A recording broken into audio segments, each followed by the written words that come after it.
it's always one of the favorite episodes. This will be one of mine. Of Drag Race. I'm looking forward to it. They put together these big production numbers, which, you know, my little gay ass, I love me a production number, baby. Cow, costume, turn, lights, camera, action. What has been your favorite musical? Or maybe not favorite, but what have been some of your favorites?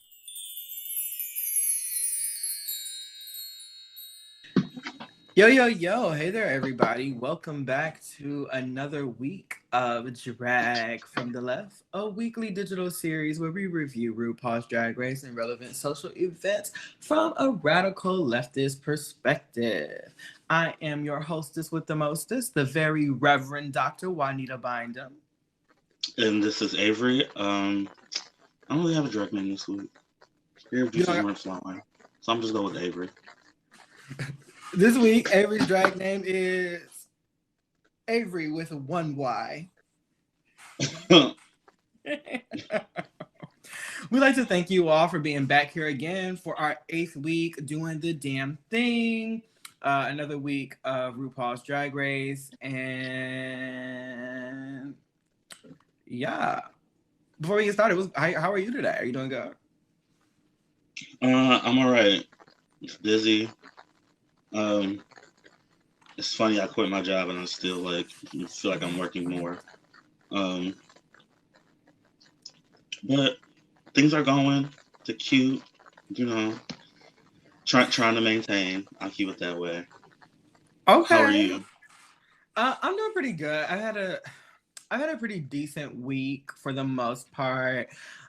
This week, somebody told me that they didn't want to be my friend anymore. And initially, I was like, And then I was like, I'm actually really okay with that because I'm also realizing that I don't think I want to be your friend either. There it is. So, there it is. So we will leave that relationship where it's at. And I don't think it's one that I'll have to go through too many changes to go on with my life. So all right, and amen. You know what I'm saying? There's a meme that said, "Isn't it great when the trash takes itself out?"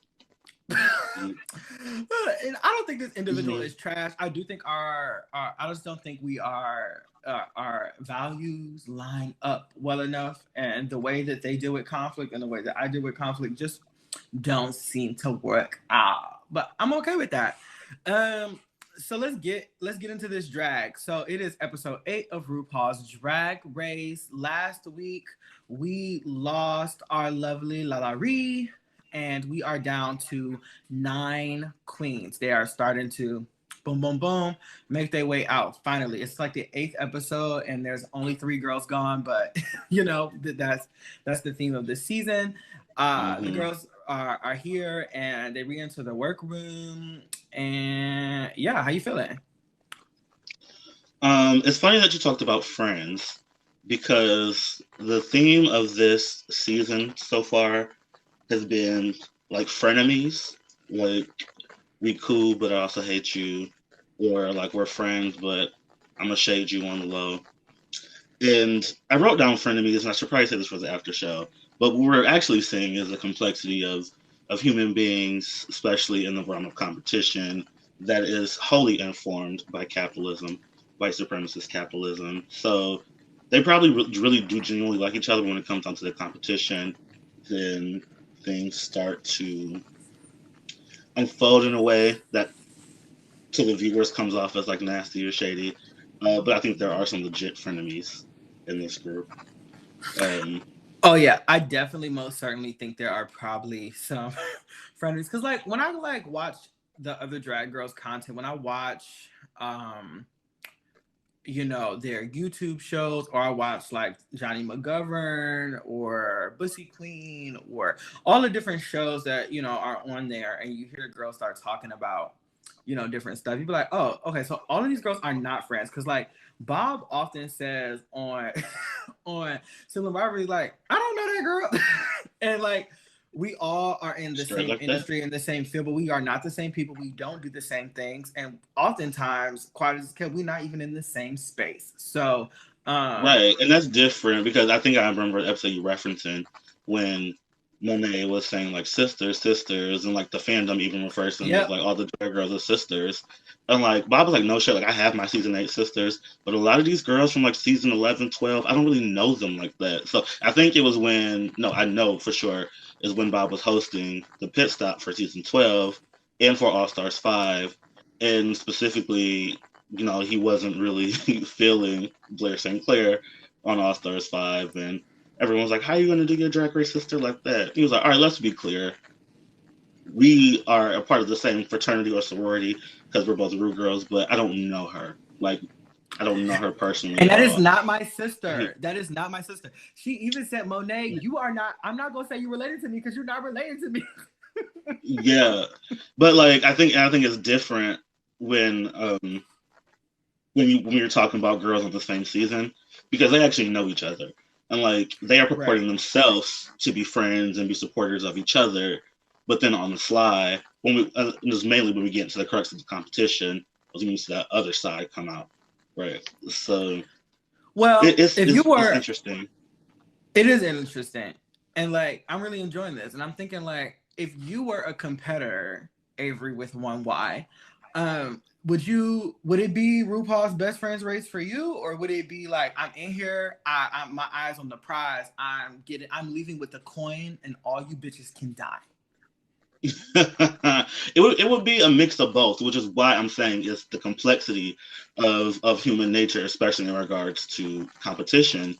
Because for me, it would be, you know, RuPaul's Best Friend race. Like I would probably go in there, I would find my tribe probably rather quickly, and I would have they back. And even some of the other girls, you know, like I said a few episodes ago, I'll probably be like the Asia O'Hara of the group, like going around helping people and making sure everybody was good. But at the same time, I am trying to win. Now, I do think that there is a way where you can approach that. Like, just because you are there to win doesn't mean you have to be nasty or shady or just doing too much, or like you don't have to be crass or agonistic. You don't have to do all that to win. But it's also a matter of comfortability and confidence and security level. If you go in knowing that like I'm about to show the world exactly what I'm made to do, I have like what I perceive to be my best drag up until this point, and I'm about to go and eat. Right? If you go into that mentality, it's much easier to, you know, not be nasty, not be shady. It's much easier to help out your other contestants while you're putting your best foot forward. But if you're not as confident, or you might go in as confident and you see the other competitors, and you're like, maybe, you know, my runway this week is not as strong. And I think that's where some of that nastiness comes out, right? And again, we can't detextualize these things outside of systems, right? So capitalism plays a part. You know, this is pretty much RuPaul's capitalist drag race, capitalism drag race right after this. I saw, God, I feel bad that I just like their name just like skipped my mind, even though like I know this person. Yikes. Anyway, they posted on Facebook today that it was like an article. It was like RuPaul's Drag Race is still like misogynist, capitalistic, anti-Black entity. Right. So when we talk about the nastiness, the shadiness, that like ultra competitive spirit, we can't detextualize it from systems because that system of misogyny, capitalism plays directly into why, you know, we see some of this nice nasty play out. Right. Yeah, and it's really hard to go in there and for that not to happen because that's how the show is designed. Like even up until this point, like I saw somebody I follow on Twitter had comments like, I hate this season of Drag Race. And I was like, I just want to know why. You know, I was like, I'm not saying that it's not a great season or either or. And they were just like, there doesn't feel like there's a front runner. And just like it's boring. And I thought that was interesting because I think this season of Drag Race has some of the most diverse, unique, and competitive queens. Like there's some hardcore talent in this room. Like, and I think there are clear front runners at this point. Yeah, but I do think that the edit does not necessarily frame it that way. Because, like, for example, and we'll talk about this later, but up until this episode, not including this episode, so not to just like stay in continuity with the format, like Rosé has been doing pretty well. Other than losing the lip sync to Olivia week 1, right? She has been doing really good and consistently in the top, and was a bit of a front runner going in, but I don't know if the edit is necessarily making them seem triumphant. It's just like all it shows is just like you want something and you're not getting it, but I don't know if it's making it seem like they're the feeling like maybe they're the winner too. And it's kind of reminded me of season 8 when I just like went in, I think after episode 1, then when I went to second episode, I was like, oh, this is Bob's season. You know, like it's Bob's season. Yeah, Bob knew that while he was competing. We knew that when we were watching it. Yeah, and I think that's great, but I do think this the way that the show, again, I don't think this is a boring season of Drag Race. I think that the issue with Drag Race this season has everything to do with like the production entity that that it is, and less to do with these girls. The girls go and do what they're told, and then they in between they go and do what they do, but they don't get to control the way the river flows. They just get to do it, wiggle as much as they can within it, so that I just think that's funny. Have you watched Drag Race UK yet? No, I need a login. I have been watching. I've been watching like the little stuff they put on YouTube, and I watch Fashion Photo Review, pretty routinely. So I don't know how the queens are doing, but based on Fashion Photo Review, I know I have a favorite. This season it's kind of like, my opinion isn't really legitimate because I haven't been watching the season. So. Well, mine is just about, everyone's seen the GIF, the meme, the clip of Rue talking about no more H&M, right?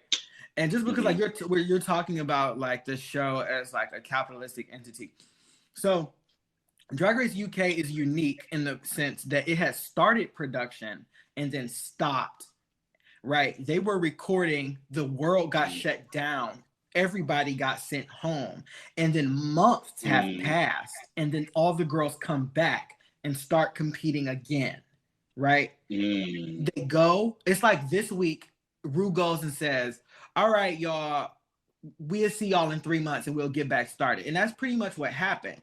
And then like Rue does this like, no, H&M, blah, blah, blah. And I'm just like, well, so we talk about like what's going on in the world, how hard it is, and Drag Race this season has been trying to do all this effort to like retweet the queen's personal projects when they've like never really done that before.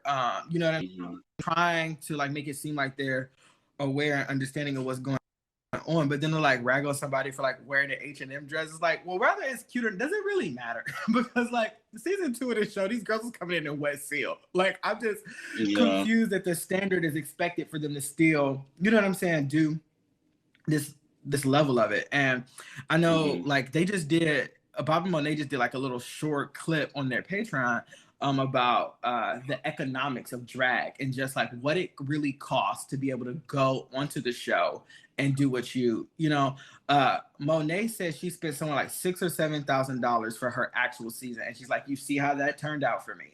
And then she's like, I was blessed with the opportunity to go back, and she spent somewhere about $13,000 or $14,000 that time.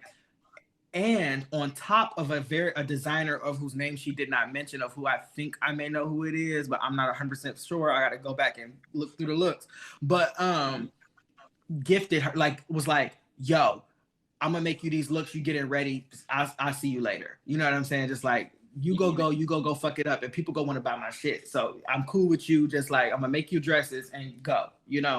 So that probably was even double that. Like if you. Could you see yourself like right now in this moment finding $17,000 to $22,000, $23,000 right this moment to go get garments and props and shit made from where? From where? Like, how? Where? From where exactly would I find the money to do that? Like it would be nearly impossible.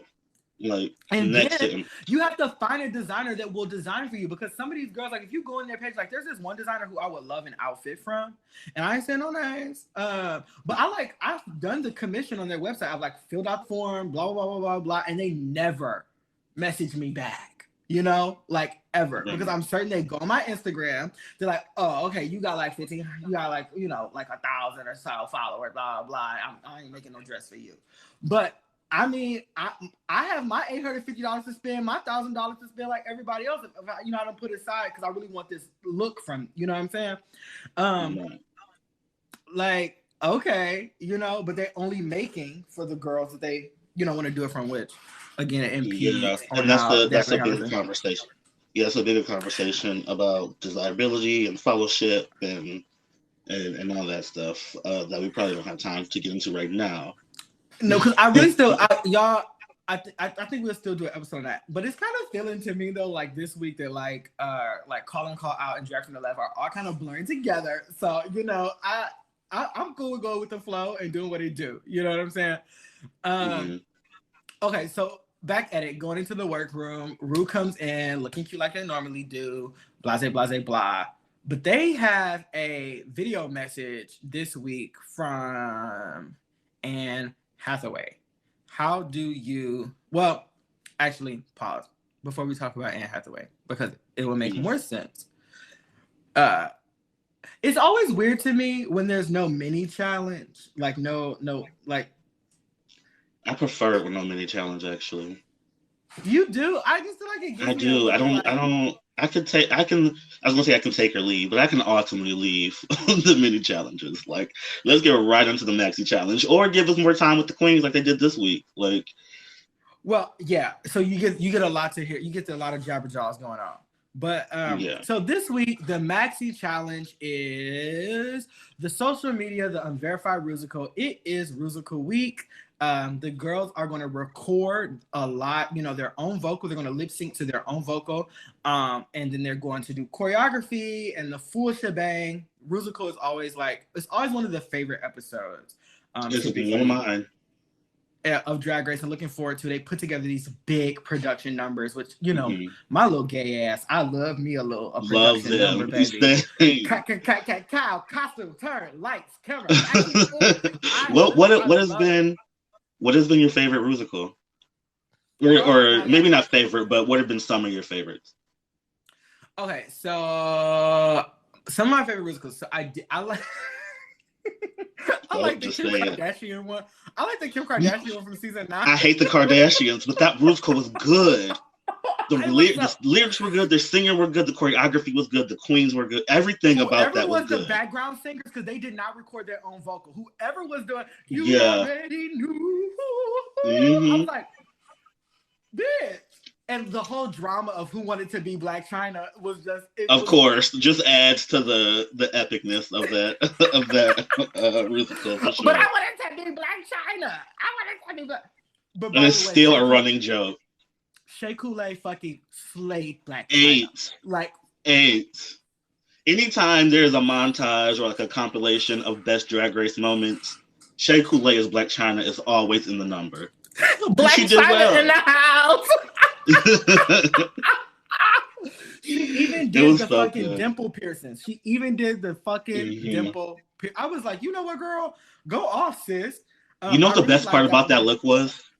The best part about that look is when she had the belt and it was up on her back and not on her. I was like, that. I was like, Shay knows. My favorite part about it was that she had all that ass but no hips. So it was like the thighs don't match. You know this booty is artificial. Yup. Girl. It did it for me. And Alexis Michelle kind of looked just like Chris. She turned it. Yeah, she looks just like Christian. And I was like, you win. That was a good one. You got like Peppermint being Britney Spears. I love and eating it. Was so Britney. She was the way she was flicking that little wig around. I was like, you better work, bitch. Right. The only part of that wasn't cute was Kendall and Kylie's part was not that cute, but it was so much fun. Yeah, and Cynthia Lee Fontaine as Kim Kardashian. And she looked great. She didn't know the words. So she didn't know the words. Like, you're the main character here, and you don't know your words. Like, well, yeah. So, social media, the unverified rusical is the main challenge, and Rue has left it up to the girls to assign, the parts on who gets what. Who now that to me is a mess, but I love me a self-assigned. So this is what goes down. I'm gonna tell you who everybody's character was. So Denali ends up being a Russian bot by the name of Nikita. But Denali really wanted to play Foxy. So Rose and Denali want the same role. Everybody else seemed to be able to okay, this is mine. I want to be that. I want to be this. Well, also Denali also was trying Utica and Denali. Well, Utica was like, look, I've been real nice, and I let my little boo Olivia get me once, but I'm never gonna let nobody else. She said, "Not again, not again." Not again. So, and she was like, "I was proud of her." But the funny part is, though, was the way Denali was like, so actually, I think I will take after Utica had already taken the role. Utica had already says, I'm going to do Lady Tweets. So Denali's like, well, I think I'll just go over and take Lady Tweets. And Utica was like, actually, no, you're not. What actually, you won't. Do is not actually what you're going to do. Right. Okay. Nice try, but access denied. Now, Elliot with 2 T's got this idea, which is so. I was just like, okay, Elliot, your brain is doing some percolating today. Elliot had decided that they need to audition. Okay, if you were competing against another person for the same role, like what would you do if somebody went the same role as you? Okay, so this is funny. Before I get to my answer, this is funny because last week on Sibling Watchery, Monet and Bob were talking about the same thing, and Monet was like, well, if we were on the same season and we wanted the same role, I would just be like, this is my role, what you gonna do? And Bob was like, still offering suggestions, and one of the suggestions that he said was, I would say that we should audition and let the girls in the room pick, and that's exactly what Elliot did. So I thought that was just actually really funny and ironic, because like that he said on the episode just last week. And this week it happened. Do you think, I'm going to just say it, I think Bob knew that's what he was going to do because the girls had been back home. This was recorded how many months ago? Yeah, and that's one of those little moments where you spill tea that because you know some exclusive information, so you say it like you came up with this great idea, but you really had heard it, but nobody else knew. You know what I'm saying? You really had heard it? We already did. Look, I was a person who oftentimes ended up in spaces of people a lot older than I, right?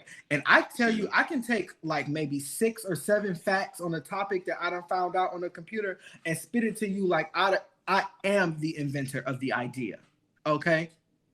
You know, I really harnessed that skill in grad school. Like, one of my professors, his name was Dr. Simonelli, my first semester, told me, but he told our whole class. He was like, in grad school, you have so much reading to do. And I'm not going to get off on a tangent. He's like, you have so much work to do. There's so much reading to do. You literally cannot read every single page of every single book you're assigned every single week. So you're going to have to learn how to speed read. You're going to have to learn how to read an introduction and read a conclusion and come to class and spit it back like you can read the whole thing. Right? And I struggled at first to do that, but I have really harnessed it now. Okay. I can speed read the back, go on, read some conclusion. I didn't read the whole book. As far as you're concerned, I didn't read that whole book. And now I'm a master at whatever I'm talking about. Yes. Okay, but I don't school you. But to answer your question, what would I do? I would probably approach it like Monet's, I would probably approach it like Utica because I am, unless you get me to that point, I am the more of the soft-spoken, go along to get along. I'm pretty flexible. Right. But if I've done that enough, I'm like, look, y'all, I've been going along to get along and I've been real kind to everybody. But I am taking this role, especially in the way that it happened because everybody already agreed that this was Utica's role. And then now they're going to swoop in and be like, I want to try it. Like, why didn't you say something before? So if somebody went the same role I had, I'm like, listen, I like you, you're cool and all, and I want us all to have a good time and this to be fair. But I've already cemented myself in this role.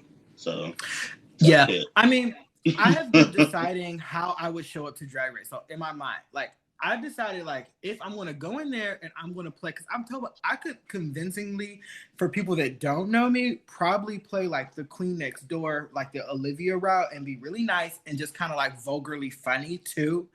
And just kind of be nice and just be like, I'm not giving the role up. But then I was like, I could come in this bitch blazing and be me and just kind of bulldoze. You know what I'm saying? Just like, right. I don't give a fuck. I'm still gonna be fun and likable, but it's like I'm gonna do what I was gonna do regardless because that's just who I am.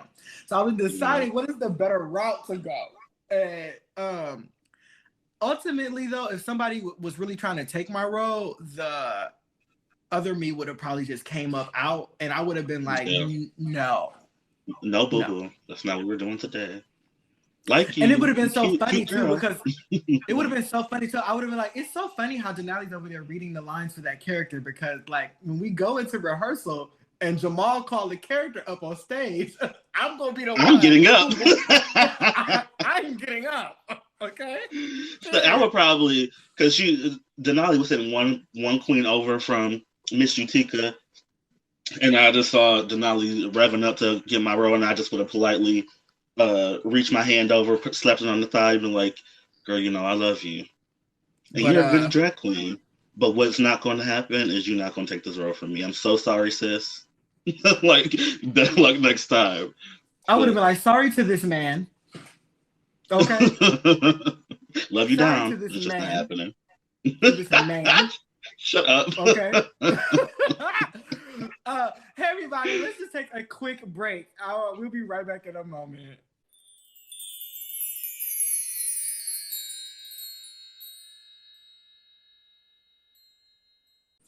All right, and we're back. Welcome to Drag from the Left. If you're just tuning in, we are a weekly digital series that reviews RuPaul's Drag Race and relevant social issues from a radical leftist perspective. This is a abolitionist platform. This is a queer ass platform. This is a black platform. And that's pretty much it. We like to come on here, kiki, haha, have a good time. And we love to welcome you into our world. Thank you so much for listening. Listen up, everybody. I'd like you to just stop what you're doing right now. If you're listening to this, wherever you are, take a quick second. Okay. And I'd like you to hop on over to YouTube and just type in Drag from the Left, you know, and then press that like, subscribe button. Do that, you know. Give instructions. While you edit too, you know, once you subscribe, when you go to the video, press the little arrow tab to share, and then go ahead and share it onto your social media. We would appreciate that. Your Facebook, your Instagram, your Twitter. You can even share it on places where we're not. So if you want to share it on Christian Mingle, Jacked, Grindr, Reddit, all of those other places, you are welcome to. Share the word, spread the love of Drag from the Left. We would greatly appreciate it. I'm noticing during the stereos that we're getting additional followers on stereo specifically. I'd like to really thank you all for doing that. Juanita is watching you, and so is the Lord upstairs above watching you, and you truly will be blessed. So absolutely thank you again. Follow, like, subscribe, like, subscribe. Drag from the Left, DRAGFTL. Alrighty, let's hop back into it. So the cast are as follows. Denali is the Russian bot Nikita. Elliot with 2 T's is Miss TikTok. Gottmik is Russian bot Natasha. Candy Muse is Reverend Dr. Lady LinkedIn. Olivia Lux is Marky Tuckenberg. Rose is Foxy. Simone is Miss Instagram. Tina Burner is the MC. And Utica Queen is Lady Tweets. And those are the characters. And the girls go into rehearsal with my favorite choreographer, Jamal. Titties always out. Let me motorboat. Okay. Let's just have a moment for my. Let us pray. Jamal Sims is so motherfucking fine. He is so fine. When I saw him and this chest was just open and glaring and glistening, and that's I started like pinching on my nipple. Ooh. I was like, oh my! I got hot. I was like, I had to reach for a napkin and start fanning myself. I'm like, this is a fine ass man. And he just like calm and cool and just be sitting there having a good time. And when he don't agree with the judges, he kind of just be looking like, I didn't think it was like, which we gonna get to that shady ass judging in a minute. Yeah, girl. But so going in, they're recording the live vocal on the stage with Michelle Visage and one of RuPaul's producers. They up there doing their thing. Anybody standing out during the recording session for you? Like, what's going on with the recording? It actually pretty much went how I thought it was going to go. Tina was doing well. Olivia was doing well. Rose was doing really well. And the queens that struggled, I expected them to struggle on this challenge. Yeah, My girl Simone. Simone, she's never portrayed herself to be a singer nor a dancer. Um, and that's low key what got her, but we'll get to that. Actually, Yeah. Candy was doing well during the recording session. During the recording session, I think she did a good job, and I also Yeah. think Candy did a good job during the rehearsal for like the staging and the acting part with Jamal. Yeah. Which it kind of just shows you, like, in the taping that they do for like the rehearsal, the whole thing typically it can completely change and flip when It we do usually the full performance. Because first off, even for the singers, like for people who are really good singers, I think the recording actually does you a bit of a disservice because it doesn't allow you to improv in the moment, add those extra riffs and runs for it to have that natural grit in the voice that really, like, you can tell a live vocal, you know, like we could have watched it and got a live recorded vocal, which would have been a lot more like a singer like Rose or the Ethel Merman thing that Tina was doing could have really just looked amazing, like sounded amazing live. So I think for singers that it ends up just making them sound okay because it has that pre-recorded studio phonic sound. You know, like anybody who's a Beyonce fan, when you sing the radio version, you usually be off because you only sing in the live version. You know the live version with those runs, with those choreographies, and you're like, oh, wait a minute, why did DJ play the album version? That's what? That's facts. That's that. And then I think it does the people who are like okay singers, it helps them out, gives them a little boost, right?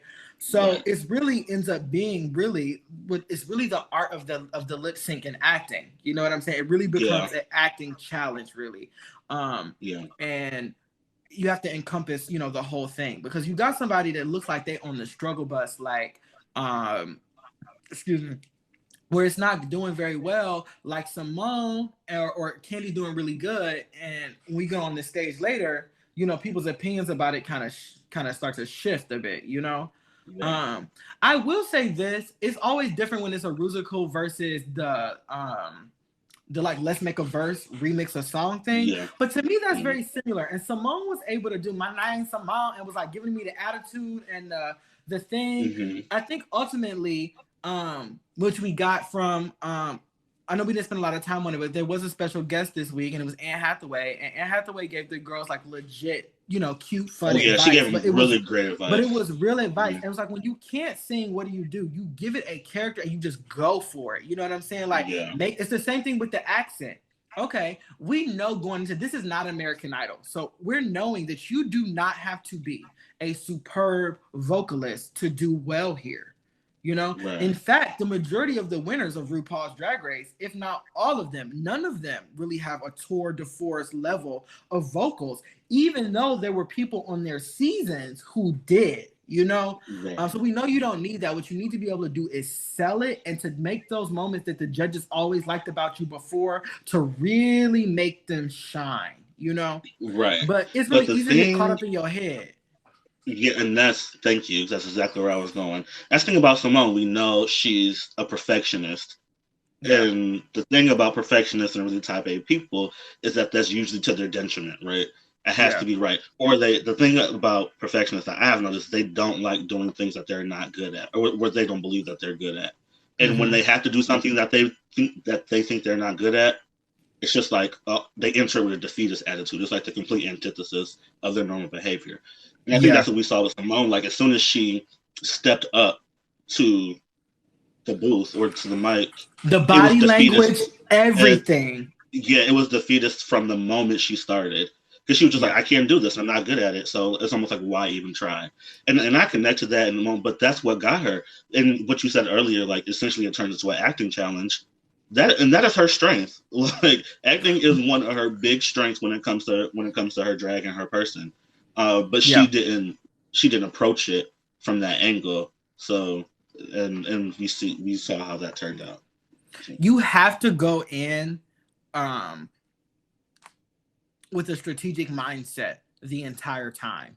You know, you kind of start to have to kind of decontextualize some of those initial like body, because you're in a I think your body in a competition setting like that has a lot of responses that you can't trust. There's a lot of that like fight or Yeah. flight, just like survivalist Hmm. mode that kind of is just like letting you get by. But we know getting by Yeah. is not going to let you win the competition. You need to like feel Right. that, let that come in, honor it, and then let it go Hmm. out, and then get strategic. Take some deep breaths and think, because that's what you all had to do. Is like, okay, what has RuPaul? I'm not the first person. I'm not that original. I'm not the only person who has gone on here and couldn't sing and had to do a singing challenge.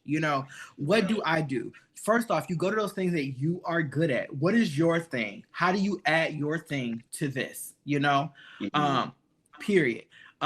Then what do the judges tend to compliment on me a lot? If the judges are like, girl, I love you in blonde hair. If I love you, the judges always have a little thing that they like about you. Do that Hmm. thing, do Yeah. that thing. And then maybe pick one thing where it's like, because at least I feel like then at least the judges be like, especially if it's a girl they kind of like Simone. Simone could have kind of gunned for safe versus bottom if she had Yeah. a given it a good honest try. It would have not been on the level of some of the other girls. But they would have been like, oh, you did something. You really tried. You really tried to do that. Yeah. And Yeah. then somebody who did that though, Mick was able to do that. So Mick Hmm. went in. They cannot dance. They're not a very Hmm. strong vocalist. You know what I'm saying? Hmm. But they went in there and they struggled through rehearsal. But you could tell that they did it with the intention of wanting to get it. They wanted to get Right. it. They wanted to do a good job. So I liked that part of it. Yeah. Let's get into some of these comments real quick before we go into like critiquing the actual performance. Okay. I think it's making Drag Race unfair because it's got to a point where it's who can spend the most money. Some people are amazing artists and they could really excel on a platform like that, and that could really change their life, but they are never going to financially be in the position to even apply. Because if you come there with shit, what are you going to say? No more fucking H&M. And you're like, this is all I can, I've done what I can with what I've got. I think you should be judged on your creativity, not on who bought the best outfits. Yeah, and I think, the outfits, I do think you need to have creativity. There needs to be a point of view. And point blank, it needs to look good and serve the challenge. You know what I'm saying? Hmm. And I also think they should give more honor and more homage to things that kind of look handmade but are sickening. Because like that's the true nature, and are like, look at That the is thing. drag. RuPaul That is used to walk drag. around with that big ass camcorder with his bologna and cheese cliff hanging ass feet over them acrylic shoes, looking a whole Yeah. ass street walking hook a mess. Something out of Law and Order SVU that they be trying to show those. You know what I'm talking about? He looked just like Hmm. that, and then he made that joke. It's so funny because on the episode of UK, I know I'll be bringing in a little UK stuff. I don't know if y'all watching UK, but on there, the girl that she talked about, her outfit being plain and simple. Last week, she was dressed up like a little ice cream cone or whatever. It was a real plain outfit. She's like, well, if you had my team of 20 or something people, you look, well, like me. Well, girl, ain't nobody here got a team except for you. Right. And it took you decades to get one. So You're let's 60 not years act old. obtuse here. You're 60 years old and you are just now in the past decade coming to a spot in your career where you're a household name, and everybody thinks like you've gone mainstream. Prior to that, you were just a little token gay fun thing like everybody else been, like we all been. You know what I'm saying? Exactly. Exactly. And to the comment, like, and that's why I love some of the older seasons of Drag Race. Yep. And Raja says this all of the time, especially because she's a fashion girl and she critiques the fashion on the YouTube show. Yeah. And you even see it now, even though I'm sure Raja has a lot more money, a lot more resources to do whatever, but she makes her outfits with what's around her. Like I Yep. remember one week there was a curtain behind her, and the next week it was around her like a coat. Like Yep. one week there was like something on her table, the next week it was like on her head. On Right? her That's what head. drag is. It's about making things. It's about using the things and being creative and doing something that like something no one's ever thought of with materials no one's ever thought of, right? Or taking the least and doing the most with it. Like that's a huge part of what drag is. So I hate that is discounted and discredited when the girls with the resources and the money can come up and they're in designer's best and they really had no input in the creation, in the detail, in the theme, and in the thought process behind it. Like they had no input into how this outfit is going to be interpreted for this category. So I get what you're saying, and that's something like where you have to like eat the meat, suck the meat in, throw out the bones with Drag Race. It's just come to a point now where it's more of a America's Next Top Model than it is like being resourceful and actually about like drag like authentic drag. Not to say that the girls that come out designer is not like, it's a form of drag, but I think, and we talk about this week one.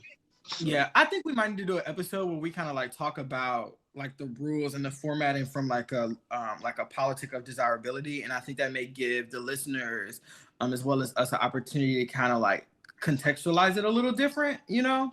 Mm-hmm. You know how in superhero movies, like people have origin stories of how they became bad? I think this is Utica's origin story. She was a sweet girl, she was nice, and it was getting her nowhere, so she turned bad. And the part where she was struggling with the rap, because obviously we hadn't seen the performance yet, I thought, oh, this performance is going to be so bad, this is only going to fuel her fire and make her like into a super villain. And sometimes we need those moments. Sometimes we need those moments with some fire under our ass. Sometimes we need those moments to build up our tough skin. Sometimes, like this is actually a really good example. She's been chill this entire time, but she quickly realized that being her normal, chill, happy-go-lucky self may not fare well for her in this competition. It doesn't work. She turned it on and was like, all right, now I've been cool so far, but she saw it wasn't working, so she needs to do something different. So sometimes the origin story works in your favor, and it doesn't always turn out to be bad. It just, gives you a little oomph you need to be fully realized. But speaking of Utica, I actually love that comparison. I'd like all of you all to just take a moment and type into YouTube Taylor Swift eats ass. Don't ask any questions. Goodness. Just type it in. Goofy. It is a gift from God. Just type in Taylor Swift eats ass, and you will have you a good old knee slapping, hee-hawing time. Okay. So speaking of Utica, she has. I'm going to officially, formally induct her into the very, very, very small fraternity. Are you doing it? Are you doing it? Of white RuPaul drag queens that I like. It has now grown to 3. 3! One of 3! It has now grown to 3. Detox and Aquaria. Oh, Aquaria. Yeah. I like this Aquaria too. She kind of mature. I like her story arc about how she matured. But let's get back into the Rusical for time's sake. And we can kiki about. I'll come back. I'll come back to that. And I wrote it down too. I'm gonna make sure I ask you. So the Rusical is performed live on the stage. Lights, camera, action. Are there any standouts for you? Rosé, of course. Let's just say it. As soon as she popped up on the screen, I was like, "Oh, okay, Rosé is winning this," and she knew it, and I knew it. Yeah, there was a calmness to her. She knew how to do it. She just went out there and she's like, "I have a job. I'm doing my job. I'm going to do it, and I'm going to do it well." she was pretty much like, "Sorry to these men, but this was my week." Contrary to judge critiques, I actually thought Tina did really well too. Like, I was like, "Oh, she's about to be on the top." Tina Burner, and I'm going to say it, and I want to say it clear. And I if you're listening to this somewhere, Tina, Tina, you did an amazing job this week. You were a top contender, and I think that I also think that your runway, as we'll get into it, should have placed you. You could have actually maybe beat Rosé this week. I do agree with the Rosé win, and it was time for Rosé to win a challenge. It was time for her to win one. But in no logic of any world or parallel that has any bit of a semblance to ours, it could be on Earth 315, and there's no way Tina was actually in the bottom. That was some judging bullshit, which has been happening consistently throughout the competition since like episode 4. Okay? Right. Like, I said, Tina finally got a good runway and they put her in the bottom. What is this? The bitch didn't have on no red. There was no red anywhere. She looked good in that black wig. Okay, so that black outfit, she was dressed. Oh my god, that outfit was so sickening. That whole cabaret, Bob Fosse, Chicago. You know, it was such a moment. Liza Minnelli, I am a showgirl, and her body is so statuesque. She's so tall. That short crop, and I normally don't like little hair on a big. I was talking about her runway wig, but I didn't mind. That. But she looked so good. She did such a good job. I also think Utica did a really good job. Yes. She worked it, and she made it funny, and she wasn't being a caricature of herself. She gave it a good, honest go. She put herself in it, and I really like that. Also, I thought Elliot with 2 T's rendition of like the TikTok age kind of like net kid that's just like on the computer was pretty good. You thought so? I thought it was okay. I like the outfit. I was enjoying her with that damn flashlight. I usually agree with you, Reverend, but not on this one. It wasn't bad. It was not bad. Let me just say that. It wasn't bad. I was underwhelmed. I felt like she wasn't going full out. It felt like small. Like if she had all those dance moves and she's a dancer, I was like, this is the point where you boom cat, Elliot. Like, go for it. Well, this is my thing though. Are all the kids TikTokers like super like depressive, hiding out, might be buying materials to make a bomb on the computer? Like, I don't know if that's really the imagery of a young TikToker. I do think that was an option though, a way to go. I just thought it would have been better if she kind of did more of like, you know how what's that girl from Dance Moms, Maddie, with the way that she was in Sia's music video. I thought she should have been more like that, you know, like being weird, doing like that stuff, and then do a pirouette, you know, and then be weird, and then do a backflip, and then be weird, and then bust a split, you know. I didn't get her character, and what she did try to do, it just seemed small. Like it wasn't full out. The outfit was cute though. Now I did catch the outfit was very Gen Z. That was an outfit. That was a Gen Z outfit for sure. And I'll talk about this a little. I'll talk about the evolution of Elliot and call in, call out. But I think that was pretty good. Right, we'll talk about it. Those were pretty much the standouts for me. I thought Mick did really good. I'm gonna tell you. I think Olivia did well. I thought Olivia. No, I didn't like Olivia's outfit. I like how it was understated. I actually enjoyed that. I would have rather, like, if you go do jeans and a t-shirt, like a Walmart tee, mom tee, like fabric like that. Again, like she ended up getting really sweaty, so that was like showing, which is fine. That's normal. That's natural. But does that fit into like the critiquing of the whatever? I would have rather it was a t-shirt, but it was a t-shirt that maybe was glittered, and then like the pants had stone. Like I wanted it to feel more draggy.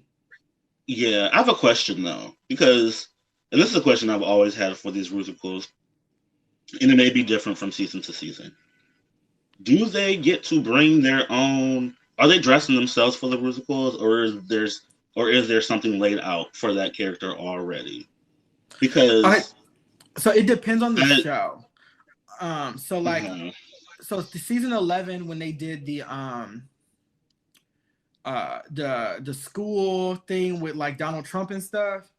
You remember they had on them cheerleader outfits and they all had on like them orange varsity coats. Like those are provided, right? So if there's pieces that are like character specific, then but so the girls also like mix in, their own parts and pieces too. Because I'm thinking back to one of my favorite musicals, All Stars 2. When they did the bad bitches, or all the bad bitches of history, I forget what it was. Yeah, that's a good one. But those costumes were definitely, I don't even need to know the backstory. Those were provided to them.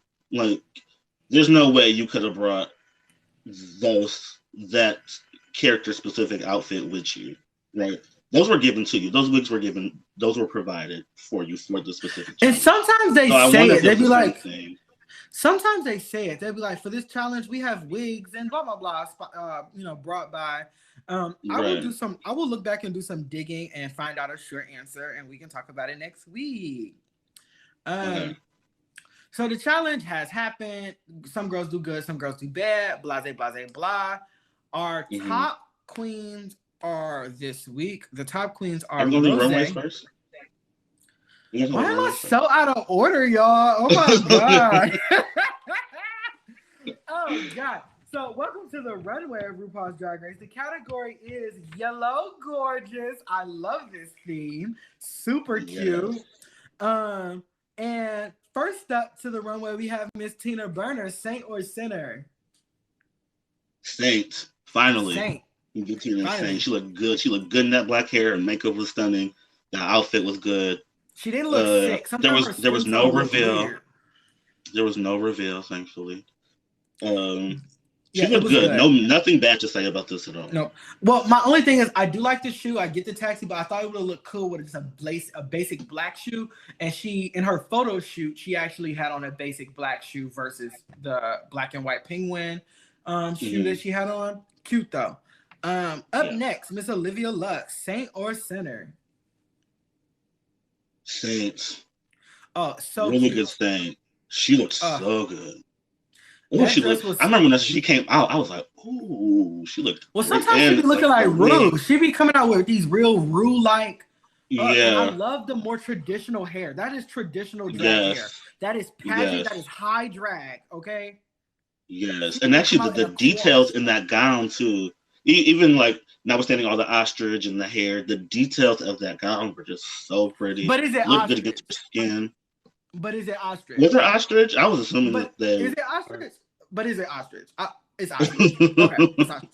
Because you know they have a thing about feathers on this season. Okay, so but is it let's ostrich? be accurate. But is it ostrich? All right. It's chicken. Is it goose? Is it okay? Chicken. Get your chicken here. Not even a marabou coat. But she looked amazing. I love those hand ruffs. She looked so good. I love those hand ruffs. And she revealed that in the Untucked, that skirt come off, baby. If she had to listen, she was ready to do so. I was ready to do so. I love that. Had me cracking up in Untucked this week. I was ready to do so. But you know what, though? I was telling Benji, too. I was saying, listen, you going on Drag Race and you having a gown custom made, like you're paying somebody, you about to get somebody $1,000, $200, $300, whatever amount of money to make you a dress for Drag Race, and you not gonna have it made. So just in case you got a lipstick for your life, that skirt part don't come off. Listen, every gown or anything hard to move in, I was like, well, make sure this come off, y'all. Just in case. Kimora the same way. I'm like, Kimora, why don't the bottom of your dress just open up and come off and have a leotard underneath? I don't understand. She could have kept the tail. She could have still had a dragon tail and just had a leotard underneath. I don't know why she thought this look was so sickening. There's no way I'm gonna be in the bottom wearing this. And the look was so sickening. But look, we've seen time and time again bitches in sickening looks, and Rue at this point don't care. You will lip sync. Yeah. And she deserved to lip sync that week. So remember season 11 when she had it was like 6 or 7 bitches lip syncing at the I was just watching that clip recently. He said, y'all sucked. Everybody's lip syncing for their life. That Rue truly chose violence that day. Okay. I liked it because it was a gag or whatever, and they did deserve to lip sync because their group did really bad. They were so bad. That's how Honey went home. Not Honey Mahogany, that's a different girl. Honey Davenport. Davenport, thank you. When she jumped off she was one of my favorites. She was one of my favorites, and she went home before her time. And I think that if they all 7 were lip syncing, she would have stayed a little bit longer. That pissed me off. People say, when you spray a roach with bugs.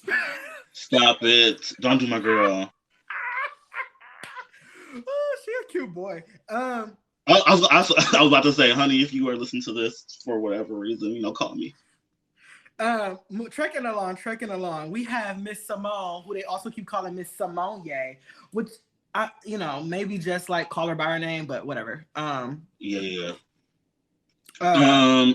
Thanks. So at first, it took me a minute. It took me a minute to realize what I was looking at, because when she came, I was like, Simone, I love you, but I don't know about this look. And the more and more I looked at it, I was like, this is fierce. Like, this is everything. And it did not feel referential. It didn't, but I don't have a problem with references. which I'll probably talk about later. But what I'm saying is that's a critique that she has been getting by the fan base. And I'm just saying she was sickening. And that was just, there's not a very specific one that you can look back. Like, we know people who wear the big oversized coat over the ga do the thing. But it's not like a direct nod to something really, really specific. I also love her hair. Time and time again, she keeps hitting the stage with traditional Black hairstyles. And this is another one. Yes. This is a traditional 90s hairstyle. Those curls would have been heavily spritzed and curled with a Marcel iron. I don't know if y'all know about a Marcel curling iron that go in the oven with the click, click, click, click, click, click. That would have been pressed in, perfectly swooped and edge greased down. Okay, so cute. Matter of fact, let me go online and find a picture of 90s hair next to Simone and post that on our social media. Sickening. And what is Sir like? It is not just a coat; it's a Versace coat. And I like her. I love her sense of style. She is so smart. Like, because the outfit underneath was cute too. But I think that she foresaw that the critique would have been it's a little too basic. So she was like, "Oh, well, let me make this a monochromatic look and throw this damn ostrich. I mean, let's throw this damn Versace coat over it." And she looked great, not a piece out of place. Yeah, very cute. Up next, Miss Candy Muse. How do you feel about Candy Muse outfit? It's cute. It's the same. I feel weird about people referencing Beyonce. But now you got an issue with a reference. Oh, okay. I feel like I just said 5 minutes ago I don't have issues with references. But you just said you don't like when. But like, which one is it? I said I feel the way people referencing because it's Beyonce and she's Candy. So, but is it ostrich? I have a problem with that. But is it ostrich? Is it ostrich? But is it ostrich? I do like it. Like when you think of yellow, I do like that dress is iconic. I thought she should have had a baseball bat. There we go. I thought her makeup looked really good.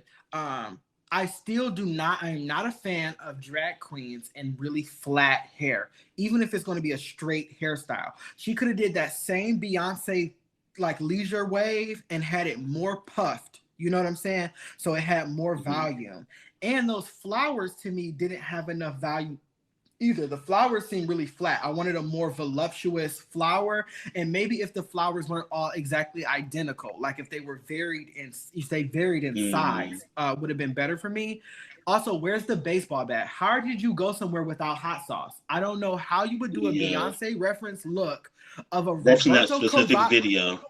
From the, what is that, spring, fall, Roberto Cavalli, yellow ruffle ball gown, and not have the iconic baseball bat named Hot Sauce. I don't know why you would do that. Yeah, she didn't really camp it up. It was like, here's my yellows, reference Beyonce. She did look good, but it was like, what else? Yeah. So, and what else is going on at this time?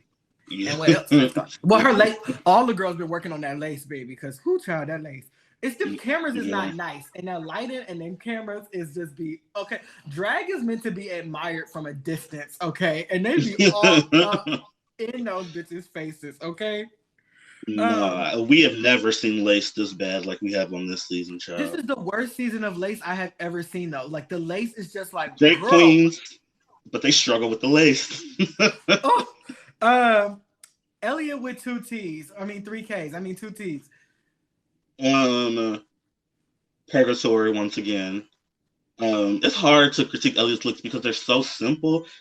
It's not, a lot of times it's hard to look bad in something so basic. I'm not saying basic in a negative way, but just something so like it doesn't evoke an emotion out of you. Yeah, it's just like it's nice. I will say her pants were ill-fitting. You could tell when she turned around. You thought the pants were ill-fitting? Yes, they were like. Yeah, they rippled rippled a bit around the butt, around the buttocks area. Yeah, and that might have been her padding underneath. I'm not sure, but something about it was just a little off. But it was fine. Did you see though her tweet talking about this was a reference to the Taxis and the Wiz? Did you see that? She just want to be black so damn bad, huh? But child, the irony is that several people online pointed out was the taxis and the Wiz were not picking up black people. So you're just gonna double down on the racism now. Like you're not even being smart about it. Like if you were going to try to connect, oh my God, if you were going to try to like redeem yourself, the taxis wouldn't pick up black people. That was the whole point of the thing. Yes. So like either you are trying to like be funny and make a joke, or you're trying to redeem yourself for all the racist shit that has come to light recently. And but you're don't trying have to like knowledge on the reference to know that reference is not a reference you should have had referenced. Exactly. So now your racism is working against you times 2. Because like you don't even know what you're talking about. She just there's no redeeming. I thought the look, I'm gonna give it a soft Saint. I thought she looked good. I think this is the best hair that I've seen her in since she's been here. It was a styled wig, and I was like, well, except that one week where she had that there was that other style wig, but this is her wigs have been really kind of just like cheap and gross to me, and this wig was nice. I loved her hat. Some people actually like her outfit more than they like Tina's. I don't like it more than Tina's, but I do think it is good. Rose. Saint, baby. Yes. But I'm gonna give it a Saint, but I will say that she wanted to, I know, so this outfit was another one of those outfits that the queens were making like up into a little bit before she had to get on the plane to do what they had to do to go. And like Laguna and Jan and a lot of other her friends and her drag mom, Keisha Carr, and all of them were over there cutting and sewing and gluing and, doing the thing. But I think it would have been more impressive if she had actually kept it as a suit and gave me a feminine drag presentation of Jim Carrey as the mask. You would have been in heels instead of a flat. The pant would have made you look a little more hippie. I would have gave more cleavage than he did. You know what I'm saying? With the nails, the feminine hair, the makeup was beautifully done. I would have kept it more that way because some of the proportions of that dress seemed just campy and not fashionable. But that's critique she's done before too. So. I will. Yeah, that is a critique. The outfit is it's all camp, but no fat. And it needs a little bit more of a fashion edit. And I like the size of the lapels was so bulbous, but for why, I also think that her outfit was yellow. I am standing by that. I think it was yellow too. And if Simone can wear highlighter yellow, which tends to show up green, right? That is still yellow though. If she's allowed to wear yellow, green, or highlighter yellow, then she can wear goldenrod. And goldenrod is still in the yellow family. And people are like, there are different shades and gradients of yellow. Like let's use our brain, people. There's more than one shade of yellow. Period.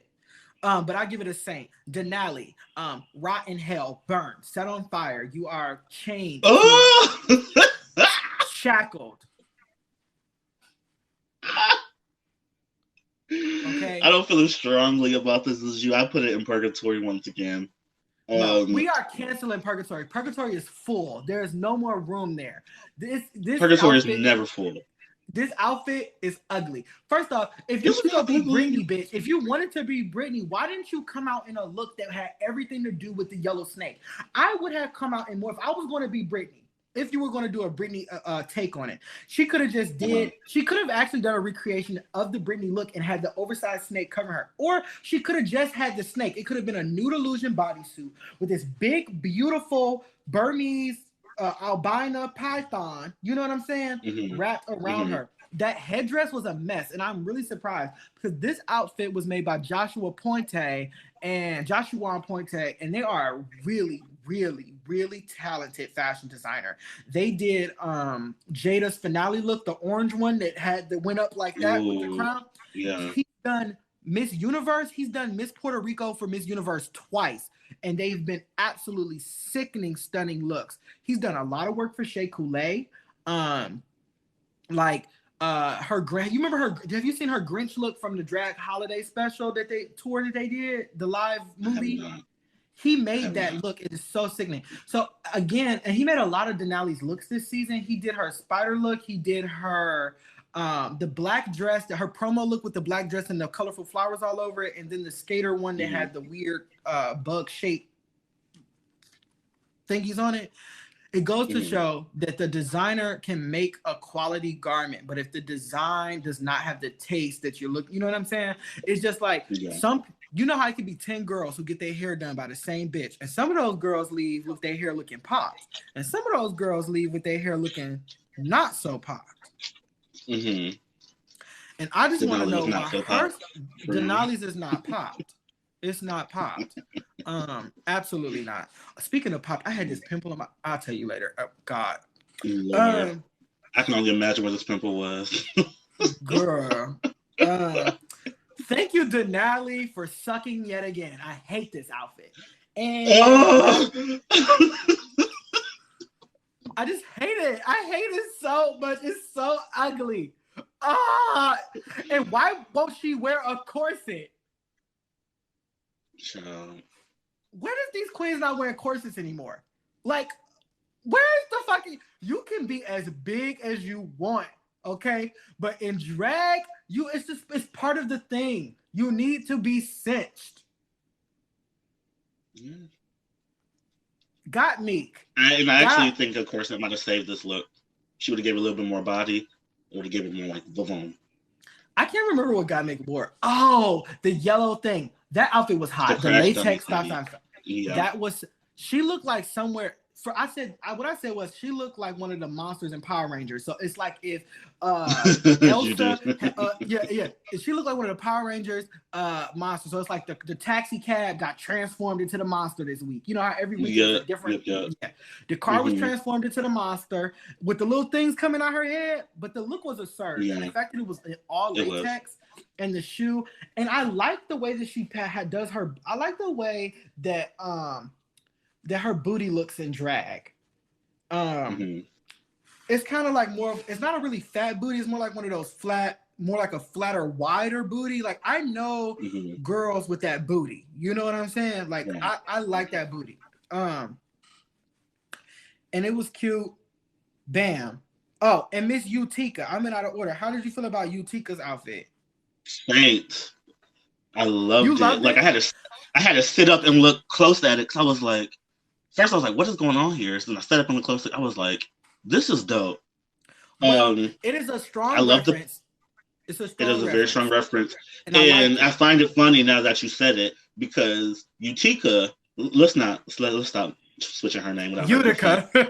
Utica has had several references, just like a homegirl, but no one, or hardly anyone, is definitely not as much as Simone, has commented on the fact that she always comes with a reference to. Right? Which again, I don't mind references. Utic's references are a little bit more obscure. They be obscure, but they're still references. But they be complete total remakes. Like, do you think any of those 14th century sightless gowns had that patch? Like, I didn't need to look them up because I don't know if they look like that. But I will take and raise you and fold the cards and do whatever else you do in poker. And this has been a minute of casino hour with Juanita Bind'Em. That made no sense. Everybody laugh. I don't hear you. Okay. I think Utica's outfit was cute. I think it was a strong look. I do think there were some things that she could have done to make this more of a winning look, but once again, she gives us a fashion interpretation that is unique. She don't miss on the runway. That is well put together. And even if you don't end up liking it, it still stops you in your tracks. Everything that she wears, you know? Yes. And I love that. So this week, the tops are Denali, Gottmik, and Rose. The bottom queens are, unfortunately, Tina Burner, Candy Muse, and the Ebony Enchantress, Simone. Do you agree? No. Once again. I don't think I've agreed in all 8 episodes. I definitely agree with our winner. You know, Rose turned it. Same, agree with winner. But I would have switched out the other 2 tops for sure, and I would have put Olivia and Utica in the top. I would have put Tina Burner in the top, and I would have put Utica or Mick. Mick could have stayed, but I would have alternated Utica. But Denali would have definitely been gone, and Tina Burner would have been in the top for me, which would have meant that I needed another bottom to go in there with Candy and Simone. Mine is Elliot. And I would have put Elliot in the bottom with them. Like, the competition is so tight right now. You know what I'm saying? Like, right. Yeah, you have to nitpick. You have to. Yeah. Yeah. And my safes would have probably been if I keep Mick, I might keep Mick in the top. So my safes would have been Utica and Denali, and I'm missing somebody. It's 9 bitches. Who am I missing? Oh, Olivia Lux. She would have been safe for me. That's how that would have went. But I do agree with the bottom two. I do think the bottom two are. I do. Yeah, I do agree with the bottom two. Yeah. And we have the rare, and sometimes, most of the time, controversial double save. Shantae, you usually stay. Anytime there's a double, I can't think of a double save that I've actually agreed with. I've seen some performances that deserved a double stay. Well, no. Alyssa Edwards and Tatiana just both deserved a double stay. It's the only one I agree with ever in Drag Race history. That's why I said it, because it's the only one I agree with too. And it was on an all-star season, and it was not a lip sync for your. It was a lip sync for your life, but it was also a lip sync for your legacy simultaneously. So because they were trying to re-enter the competition, only the top were able to re-enter the competition. I think on a competitive show like this, that someone should always go home. And if there is a double save, then the next week needs to be a double elimination, and Rue needs to outright just say that. I'm giving you another week to show your best, but there will be 2 people going home next week. That's how they did it back in the day. Our old school, early 2000s reality shows. I feel like it happened Tyra did it several all the times time. on America's Next Top Model. Yep, that's like it happened a time or two on American Idol. Yep. Like, we're gonna keep y'all both, but next week 2 of y'all got to go because we on the time, we on the schedule, and there's had to be a winner by the end of whatever, right?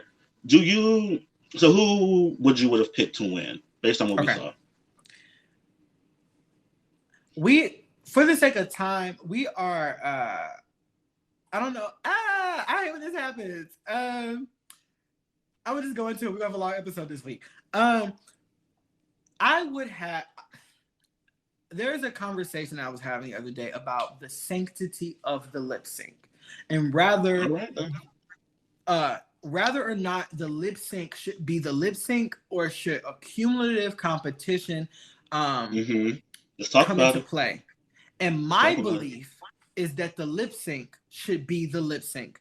Avery, if I was in a competition with you on RuPaul's Drag Race and I had 3 wins and you had 0, and you had been in the bottom 2 weeks in a row, but you wiped the floor with me in the lip sync, I should go home. And I firmly believe that.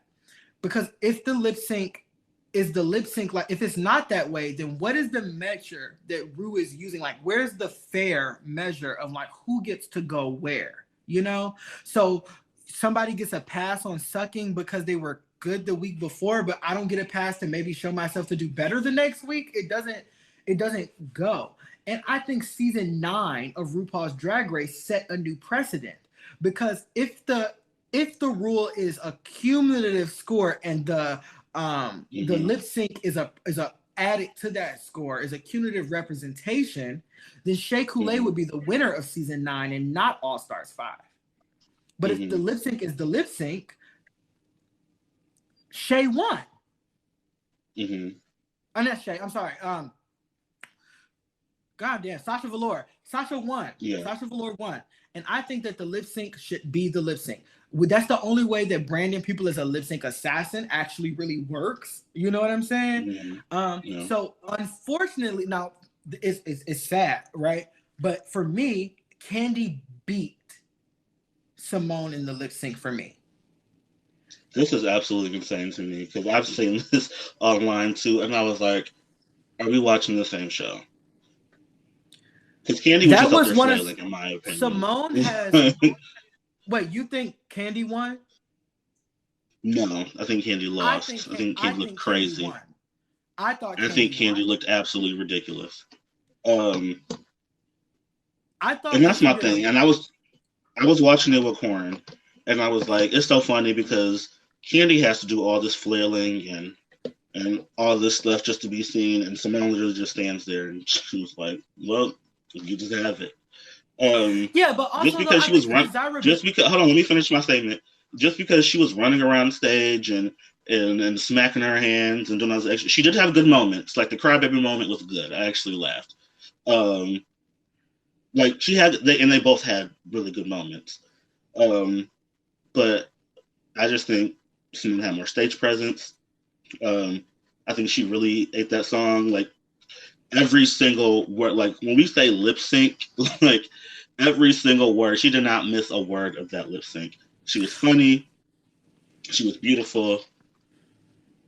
I just think, and RuPaul thought the same thing that, yeah, Simone won this. Like, and that's why it was so, he said it so quick and she got to stay. The only reason why Candy is still here is because he likes her. And he wants to see more. Candy had been in the bottom the week prior to, and Candy has not won a main challenge yet, I don't believe. And